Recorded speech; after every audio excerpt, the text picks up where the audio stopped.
WADR, promoting dialogue. It's midday in Dakar and Conakry, 1 p.m. in Porto Novo. Good afternoon, and thank you for staying tuned to West Africa Democracy Radio, broadcasting on 94.9 FM and worldwide at wadr.org. Welcome to Newslink. First, the headline stories. Malian transitional president's decision to oversee defense ministry raises concern about competence within the army. I don't think these changes will systematically improve the security situation. Dixon Court in Guinea resumes trial of the 2009 stadium massacre. ECOWAS calls on Ghana to immediately suspend newly introduced airport levies. It means that our air transport, one, is not affordable, is not accessible, and for that matter, it is suppressing demand. 2 Mauritanian lawmakers receive 4 years in prison sentence over social media post. Please stay tuned for the details of these stories and more. On the news, this is Veronique Joy.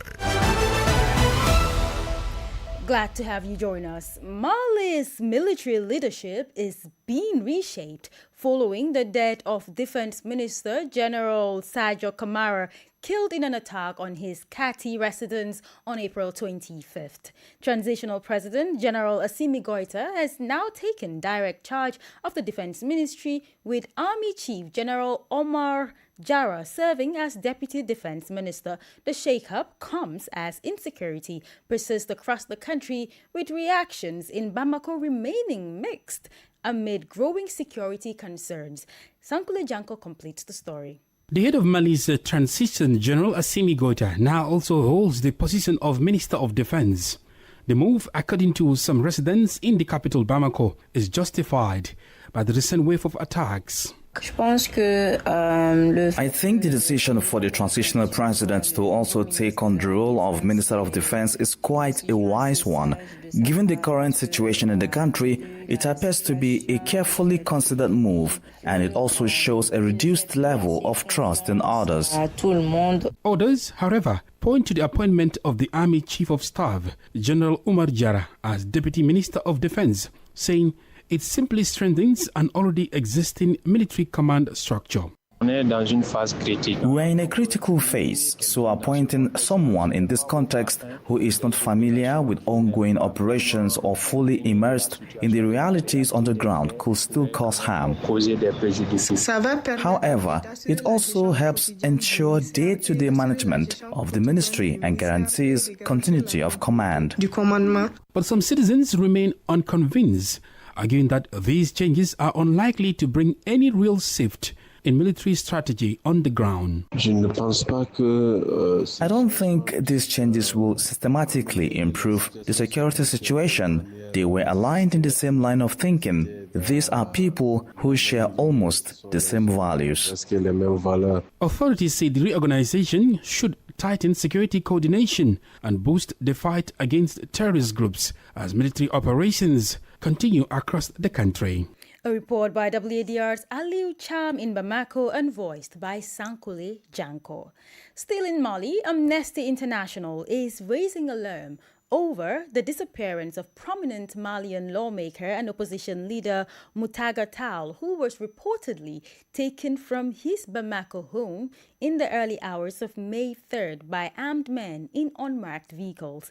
The rights organization warns of a growing pattern of abductions in Mali, allegedly involving state security actors, urging an end to restrictions on civic space and violations of human rights. Tall's disappearance comes amid growing tensions in Mali following recent coordinated militant attacks and a series of arrests tied to ongoing investigations. Ousmane Diallo, a senior researcher on the Sahel at Amnesty International, is calling on authorities to urgently disclose his whereabouts and ensure his safety. We call on the Malian authorities essentially to either officially make clear the accusations for which Maître Muntagatal is being held, and if there are no accusations, to release him immediately and without any conditions.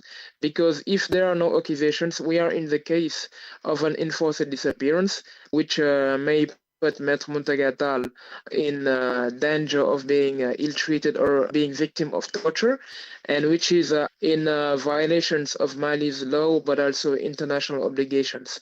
So this pattern of entering people's homes in the wee hours of the night and proceeding violently to arrest them when there are other ways in which people can be interpellated or even summoned by the judiciary with full respect of the law is very problematic, and it's part of an harassment and intimidation pattern that the authorities have been doing for more than a year now in Mali. That was Usman Jallo, a senior researcher on the Sahel at Amnesty International West and Central Africa Bureau. More stories coming up on West Africa Democracy Radio. Newslink continues. Now, in a world increasingly shaped by conflict, misinformation, and deepening social divisions, the role of journalism has never been more critical. According to UNESCO's World Trends Report 2022 to 2025, titled Journalism, Shaping a World at Peace, the freedom of expression is eroding, and sadly by 10%. The report, which was released in commemoration of the World Press Freedom Day, underscores how credible, ethical, and independent media can serve as a stabilizing force, helping societies make sense of complex realities, amplifying diverse voices, and fostering dialogue instead of division. Let's join WADR's Imo Edit at an ongoing West Africa Regional Forum organized by UNESCO to highlight findings from the report. Hello, Imo. Hello, Veronique. Yes, Imo, kindly, what can you tell us about the event? Like they say, you can never finish celebrating a journalist or journalists with one day, and that's why and how we're seeing this UNESCO event. So the event basically, as you read in your intro, was to highlight some of the findings that they were able to uncover in their report from 2022 to 2025. And we saw great revelation, especially with the fact that freedom of expression is declining by at least 10%. And this is really, really sad. And this is because journalists are being attacked on all fronts in different sectors. There were also the fact that women journalists also make a large number of those affected by this restriction of doing their jobs, let me put it that way. We also saw the use of the legal system against journalists. This was also highlighted in their report. Violence against journalists on all fronts, especially in the West African context. We also saw the media viability, which is fastly declining and is becoming a source of worry for many. The report also touched on, the digital sector in terms of AI, hate speech, and how online violence against journalists seems to be increasing. And the report noted that at least 40% of of the content created, content which you see online, is made of artificial intelligence. And this really sometimes don't tell the real story, which you would hear from a journalist. And then it also noted that about 98% of some of the videos we see, deepfake videos we see, are non-consensual in terms of pornography, and it featured 98% of women in these cases. All right, Imo, thank you very much. Hopefully, we will have more from that event in our subsequent news bulletin. Thank you for keeping us up to speed. But more on World Press Freedom Day celebration. Liberian journalists on Monday marked World Press Freedom Day with renewed calls for stronger press independence. The celebration, organized by the Press Union of Liberia, was held in Kakata, Marigby County, under the theme Advancing Press Freedom for Human Rights Development. It brought together together journalists, civil society actors, and government officials to assess the state of media freedom in Liberia. WADR's Monrovia correspondent Abraham Parker tells us the details. World Press Freedom Day, observed every May 3, celebrates the role of a free and independent media in promoting democracy, transparency, and accountability. Speaking in Liberia, the resident representative of the United Nations Development Program, Aliyu Dia, warned that democracy cannot thrive without a free press. More importantly, press freedom is also about responsibility. It is what allows citizens to see how they are governed, to understand decisions that affect their lives, and to hold power accountable. Without press freedom, democracy becomes fragile. In his keynote address, President of the Press Union of Liberia, Julius Kanoba, urged the government of President Joseph Boakai to uphold constitutional protections for press freedom. In our recent position statement on the gradual erosion of democratic norms in Liberia, particularly freedom of speech and expression, under the administration of President Joseph Boakai, we clearly articulated as a union that there can be no rescue without freedom. Meanwhile, the latest report by Reporters Without Borders says press freedom remains under pressure globally, with economic challenges increasingly threatening media independence. In Liberia, journalists also used the occasion to call for a better welfare, improved salaries, insurance coverage, and stronger institutional support for media workers. For Newslink on WADR, Abraham Parker, Monrovia. The Dixon Criminal Court on Monday resumed trial over the September 28, 2009 massacre after months of suspension. The proceedings recommenced amid growing international attention following a recent visit by the Deputy Prosecutor General of the International Criminal Court, who called for the continuation of the case. At yesterday's hearing, Colonel Bienvenu Lama returned to the stand, facing allegations as a key prosecution witness, delivered testimony described as highly damaging. Augustine Coley has the rest of the details. In court, Mamadi Sumaoro, a former detainee at the Kalia military camp, directly implicated the main accused, Colonel Bienvenu Lama. He testified that the officer was fully aware of the abuses committed against civilians during the September 28, 2009 massacre, information he says he learned while imprisoned at the camp. According to the witness, no one could enter or leave the strategically important Kalia camp during the crackdown without Colonel Lama's authorization. Sumaoro also recounted witnessing horrific acts, including the alleged killing of a student whose body he claimed was secretly buried. The witness further alleged that he was tortured at the Alpha Yaya Jallo military camp in Conakry after being transferred there. Following his testimony, the court adjourned proceedings, announcing that hearings would resume on Tuesday. The reopening of this second phase of the September 28 massacre trial comes only days after the visit to Guinea by the Deputy Prosecutor General of the International Criminal Court. During meetings with Guinean authorities, he stressed the importance of continuing this critical stage of the trial, describing it as key to the future of the judicial process. Cherno Alpha Ibrahim Abalde's report presented by Augustine Coley. In Mauritania, 2 opposition lawmakers have been sentenced to 4 years in prison over social media posts in a case raising fresh concerns about freedom of expression and political dissent. A court in Nouakchott found members of parliament Gamou Akor and Mariam Sheikh Dieng guilty of publishing content deemed harmful to national symbols and social cohesion. The ruling comes amid growing political tensions, with critics also questioning the decision to prosecute the lawmakers without first lifting their parliamentary immunity. Crossing over to the Gambia, President Adama Barrow has sworn in members of the Lands Commission and the Local Government Service Commission, calling for fairness, transparency, and efficiency in public service delivery. The ceremony, held Monday at the State House, forms part of efforts to strengthen land governance and improve accountability in local administration. WADR Sangdonald Mendy has more. The Lands Commission is chaired by Raymond Sok, while Yankuba Sanko heads the Local Government Service Commission.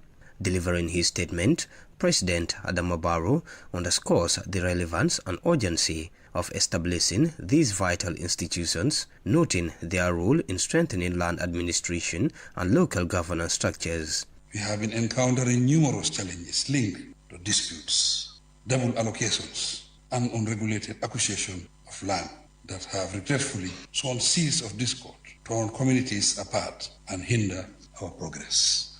In fact, there is reliable evidence indicating that many cases lingering in the courts today are land-related matters. Land disputes in the country are reportedly on the rise, raising concerns over ownership and legal clarity. The newly appointed commissioners have pledged a commitment to serving in line with the law. Raymond Sok is chairperson of the Land Commission. As commissioners, we are aware that our work will be closely watched. We will welcome that scrutiny because public trust is the most valuable asset a commissioner can hold. In Kombo South, land tensions have recently intensified with reports of disputes, protests, and demolitions linked to ownership and documentation issues. Meanwhile, a growing number of land disputes are still pending before the courts, while some cases taking years to resolve due to delays in the justice system. As demand for land increases, communities are calling for urgent government intervention to strengthen land administration, ensure transparency, and protect rights of rightful landowners, thereby preventing further disputes and unrest. For Newslink on West Africa Democracy Radio, I am Sangdana Mendy, reporting from Banjul. You're listening to Newslink on West Africa Democracy Radio, broadcasting on 94.9 FM and online at wadr.org. Here's a reminder of our top stories. Malian transitional president's decision to oversee defense ministry raises concern over competence within the army. Dixon Court in Guinea resumes trial of the 2009 stadium massacre. 2 Mauritanian lawmakers receive 4 years in prison sentence over social media posts. Still ahead in the news, ECOWAS calls on Ghana to immediately suspend newly introduced airport levies. We also have press review, guest interview, and sports news. Stay with us. Fresh and breaking news all the time. Hear it first as the news breaks, only on West Africa Democracy Radio. Newslink continues. Thank you for staying with us. The Economic Community of West African States, ECOWAS, is mounting pressure on authorities in Ghana to immediately suspend newly introduced airport levies. The regional body warns that the move breaches a binding regional agreement designed to cut the cost of air travels across West Africa. ECOWAS further cautions that if left unchecked, the charges could push tickets higher, reduce passenger traffic, and ultimately divert airlines and travelers to competing hubs outside of the region. From Accra, WADR's Nadia Tete reports.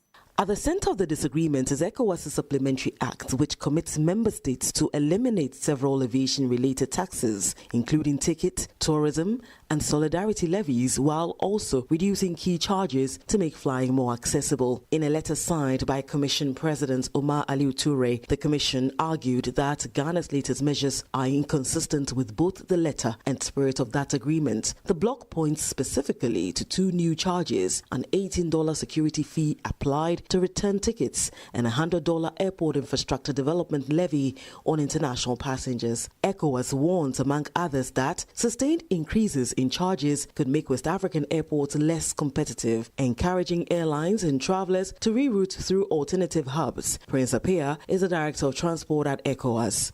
It means that our air transport, one, is not affordable, is not accessible, and for that matter, it is suppressing demand. So the non-compliance of the regional directive means that our countries will continue to be the most expensive on the continent, and that obviously means that travel is suppressed. This is actually not ECOWAS versus Ghana, so to speak, that we expect, we write, you write. No, we are counting on Ghana, and the approach is to work with member states, and in this case, Ghana, to implement the supplementary act, right? It's not an external, ECOWAS is not external to member states.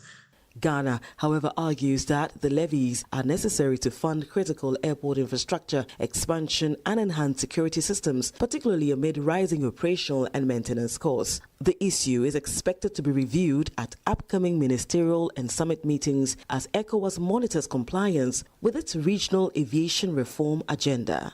For WADR, Nadidi Teti, Accra.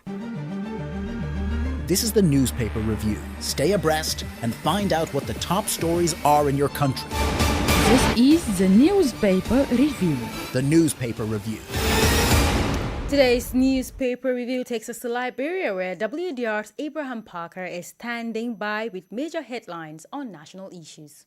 This Tuesday's edition features 3 local dailies with these stories from front to page Africa News paper. Former Liberian President George Weah warns Unity Party undermining rule of law, eroding democracy. According to this paper, former President George Weah has recounted a long list of excesses by the Bouaka-led administration, which he says has undermined the rule of law, threatened peace and security in Liberia. Who are the dogs? Barking dogs remarks sparks political firestorm as former president of Liberia Council of Churches Bishop Kotu Brown urges President Bouaka to clarify. This remark from the Liberian president, where he was speaking on an occasion and made a parable: when you are on a joining and so many dogs back at you, if you decided to throw stone at the dogs, you will not reach your location. Well, according to the front page, this remark has sparked political debate where members of the opposition bloc have turned the statement as referring to Liberians, and now the former president of the Liberia Council of Churches is now calling on the president to clarify the statement. The next story says, "We will not waver. Press Union of Liberia signs a line on press freedom violations as Liberia marks World Press Freedom Day in Kakatar." Well, that statement, according to the front page, is coming from the president of the Press Union of Liberia. Our next stop is the Analyst News paper with these stories. Liberia Coast Global Capital Ambassador Yelu Davis investment campaign in France. Press Freedom Day orator warns against silencing journalists. UNDP's resident representative says free press moves along with peace. Our next and final stop is the Daily Observer News paper with these stories. Association of Liberian Journalists pushes back on proposal to amend KAK law. And according to the Daily Observer, there are efforts from the government for amending the Kamara Atula Kamara Press Freedom Act in Liberia, where media stakeholders are now opposing the idea. Government of Liberia moves to unlock second MCC compact. Civil society organizations urges President Bouaka to pause carbon policy. That does it for this edition of Press Review from Liberia's capital, Monrovia. That was the Press Review with Abraham Parker. Politics, analysis on major news, social matters, and all. This is A Guest. In Mali, the extremist group JNIM is calling on the population to support efforts to end military rule in Bamako, claiming it is the only path toward lasting peace. Malian authorities, however, are urging national unity and warning citizens against what they describe as misleading propaganda. As insecurity continues across the country, calls for dialogue with armed groups are growing louder, with some observers questioning whether religious leaders could help mediate talks between the authorities and the militants. Brahima Sidibe, a Malian political analyst, weighs in on the subject. Oui, c'est vrai qu'on a constaté un certain changement de ton de la part du JNIM. Yes, it is true that we've noticed a change in tone from JNIM, with the group now talking about peace and reconciliation. But I think this is also a way of playing with words, while essentially repeating the same message. When we look at the abuses committed across the country and the many victims linked to JNIM over the years, it is difficult to see the statements as being matched by actions. Most Malians remain attached to the secular nature of the state, and after the tragic events of April 25, including the killing of General Sergio Camara, there has also been a strong sense of national unity and emotion among the population. Given the context, I do not think JNIM's opportunistic rhetoric will gain much support within Malian public opinion. Malian authorities are calling for national unity in light of the tense security situation, but to achieve that, should there not also be efforts to ease the socio-political climate, especially as many military officers and critical voices remain detained, some for several years? The current situation could justify opening up public space in order to strengthen national unity around the state and the nation. But I think it is important to distinguish between different cases, because not all those detained are accused of the same things. Some individuals imprisoned for matters unrelated to the recent April 25 attacks could potentially benefit from a political opening. I'm thinking in particular of former Prime Ministers Shogel Maïga and Moussa Mara, as well as other civil society figures. However, since investigations linked to the April 25 attacks are still ongoing, the authorities may prefer to wait until the situation becomes clearer before moving toward a broader political opening. For now, the priority appears to be advancing those investigations, but in the near or medium term, opening up public space could indeed become necessary. Il serait bien effectivement d'aller vers cette ouverture de l'espace public. As calls for dialogue to restore peace after more than a decade of insecurity in Mali continue to grow, should religious leaders be involved in facilitating talks between the authorities and armed groups? Religious leaders have always carried significant influence in Mali, and they could certainly play an important role. Institutions such as the High Islamic Council of Mali, the Catholic Church, the Protestant churches, all have respected leaders whose voices matter. But when it comes to directly opening dialogue with terrorist groups, the decision ultimately belongs to the state. At this stage, it does not appear that the transitional authorities have chosen that path. On the other hand, how could religious leaders serve as a bridge between armed groups and the authorities, given the fact that they have played such roles before, especially Imam Mahmoud Dicko, the former president of the High Islamic Council of Mali? C'est vrai que parmi les leaders religieux au Mali. Yes, among Mali's religious leaders, Imam Dicko is probably the one seen as closest to some of these groups. But today, because of his strained relationship with the authorities, that channel appears more complicated. Beyond Imam Dicko, other religious figures are closer to the government. Still, the Malian state has not yet chosen the path of dialogue with terrorist groups. The real question is how long that position can continue. Je pense que toute la question est là. That was Brahima Sidibe, a Malian political analyst. It's time for sports news, and the draw for the 2027 Africa Cup of Nations qualifiers set for the May 19th, building anticipation ahead of the tournament to be co-hosted by Kenya, Tanzania and Uganda. A total of 48 teams will compete, divided into 12 groups of 4, with top performers qualifying for the final tournament. Teams will be seeded into groups of 4 on ranking, with heavyweights like Senegal, Morocco, Nigeria and Egypt in pot 1. Other pots include competitive mid-level teams and lower-ranked sides, setting the stage for potentially balanced groups and surprised outcomes in the qualification race. And that's how we come to an end for today's edition of Newslink on West Africa Democracy Radio, broadcasting on 94.9 FM in Dakar, Senegal. Thank you for listening, and many thanks to Mustafa Sek and Maudou Diouf For the technical assistance, do interact with us via our social media platforms X, Instagram, and Facebook at WADR English. Join Sylvie Wedrago at the top of the hour for the second edition of the news in French and for chez vous. I am Veronique Jai. Good afternoon. We thank you for listening to Newslink in Nigeria on Love FM Abuja and Darling FM Owerri. In the Gambia on Hot FM Banjul, Hilltop FM and Veritas Radio in Serekunda. Thank you for listening on Alternative Youth Radio Lofa County, Liberia, Radio Kegaman in Nimba County, and DCN Radio Riverses County. A big thank you to Radio Baft FM in Sierra Leone for listening, and in Ghana we thank Radio Pad in Damango and Royals FM in Wenchi. Thank you all for listening to Newslink.